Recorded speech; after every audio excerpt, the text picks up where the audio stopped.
In the quaint town of Willow Creek, where maple trees lined the streets and the air carried the scent of fresh-baked bread from the local bakery, lived the Thompson family. Their cozy two-story home was filled with the usual chaos of new parenthood, diapers, late-night feedings, and the soft hum of lullabies. But the heart of their home wasn't just the newborn baby, Lily, or her doting parents, Emma and Jack. It was Max, their 5-year-old golden retriever, whose fluffy golden fur and soulful brown eyes seemed to hold a wisdom beyond his years.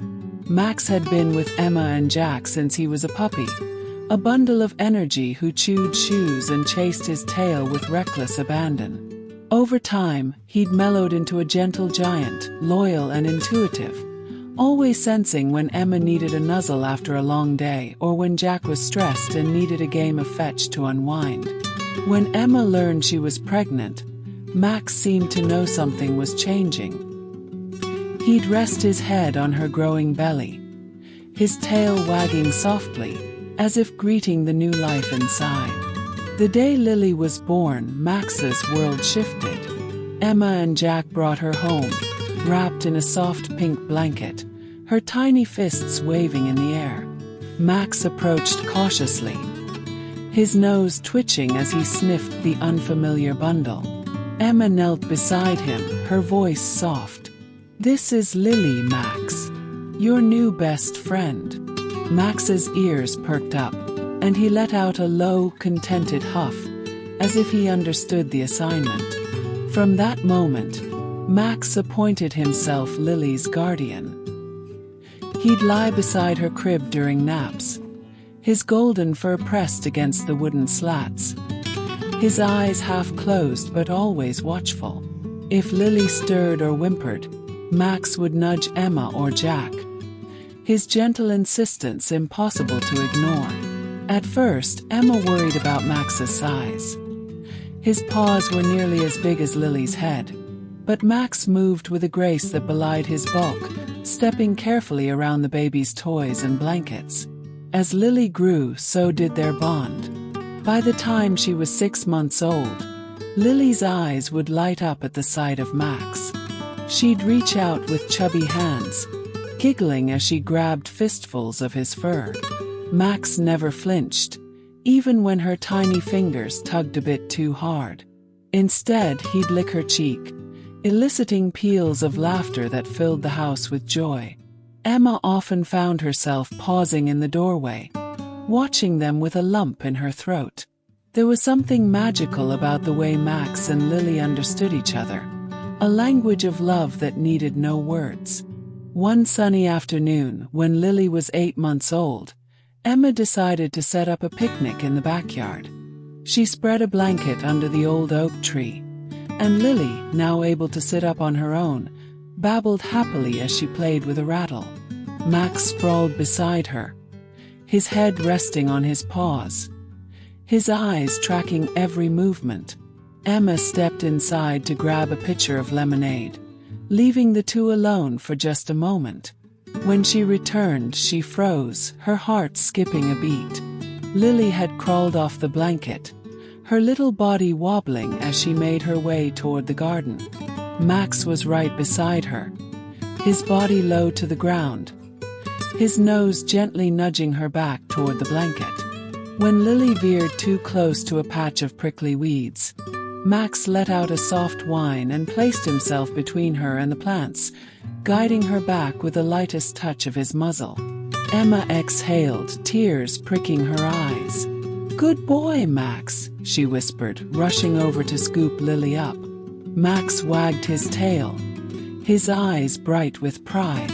As Lily's first birthday approached, Max and Lily's bond only deepened. Lily's first word wasn't mama or dada. It was Max, a garbled but unmistakable declaration that made Emma and Jack burst into laughter. Max seemed to understand, his tail thumping against the floor as he nuzzled Lily's cheek. For her birthday, Emma and Jack threw a small party in the backyard, with balloons and a smash cake that Lily gleefully demolished. Max, ever the gentleman, sat patiently nearby, only sneaking a lick of frosting when Lily offered him a sticky hand. But life wasn't always perfect. One chilly autumn evening, Lily came down with a fever. The pediatrician assured Emma it was just a virus, but Lily's cries pierced the quiet house, each one tugging at Emma's heart. She and Jack took turns rocking her, but nothing seemed to soothe her. Max, sensing the tension, refused to leave Lily's side. He curled up at the foot of her crib, his eyes fixed on her tiny, restless form. Around midnight, when Emma was too exhausted to keep pacing, she noticed something extraordinary. Max had climbed onto the rocking chair beside the crib, something he'd never done before. He rested his head on the crib's edge, his nose just inches from Lily's flushed face. As if sensing his presence, Lily's cries softened, her tiny hand reaching out to touch Max's fur. Emma watched, breath held, as Lily's sobs turned to hiccups, then to quiet breaths. Max stayed there, still as a statue, until Lily fell into a deep, peaceful sleep. Emma sank to the floor, tears streaming down her face, and whispered, "Thank you, Max." Years passed, and the bond between Max and Lily only grew stronger. By the time Lily was 3, she and Max were inseparable. They'd spend hours in the backyard, Lily chasing Max with a toy sword while he pretended to flee, only to flop dramatically onto the grass, letting her defeat him. At night, Max would curl up at the foot of her bed, his steady breathing a lullaby that eased her into dreams. Emma often found them asleep together, Lily's small hand resting on Max's paw, their connection a quiet testament to the power of love. When Max turned 10, his golden fur began to gray, and his steps grew slower. Emma and Jack noticed him limping after long walks, his once boundless energy fading. The vet diagnosed arthritis, prescribing medication to ease his pain. Lily, now 5, seemed to sense the change. She'd hug Max a little longer, her small voice whispering, "You're my best friend, Max." One day, when Max struggled to climb the stairs, Lily sat beside him, stroking his fur. "It's okay, Max," she said. "I'll stay with you." The inevitable came on a quiet spring morning, when the cherry blossoms were in full bloom. Max lay on his favorite blanket in the living room, his breathing shallow. Emma and Jack knelt beside him, their hearts heavy, while Lily curled up against his side, her face buried in his fur. "I love you, Max," she whispered, her voice trembling. Max's tail gave a faint wag, and he looked at Lily with those soulful eyes one last time before closing them forever. The house felt emptier without Max, his absence an ache that lingered in every corner. Lily cried for days, clutching the stuffed golden retriever Emma had bought her.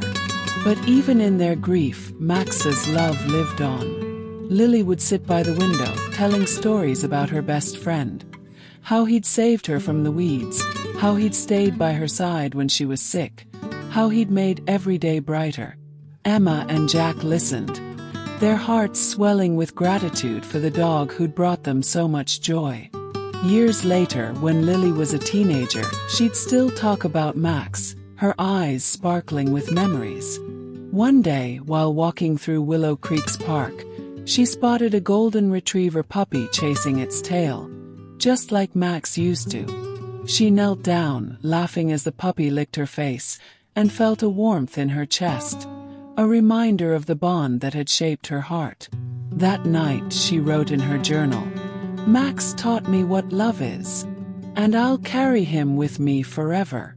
In the Thompson home, Max's collar still hung by the door, a quiet tribute to the golden retriever who'd woven himself into their lives. And though time moved on, the heartwarming bond between Max and Lily remained, a story of pure joy and unconditional love that would never fade.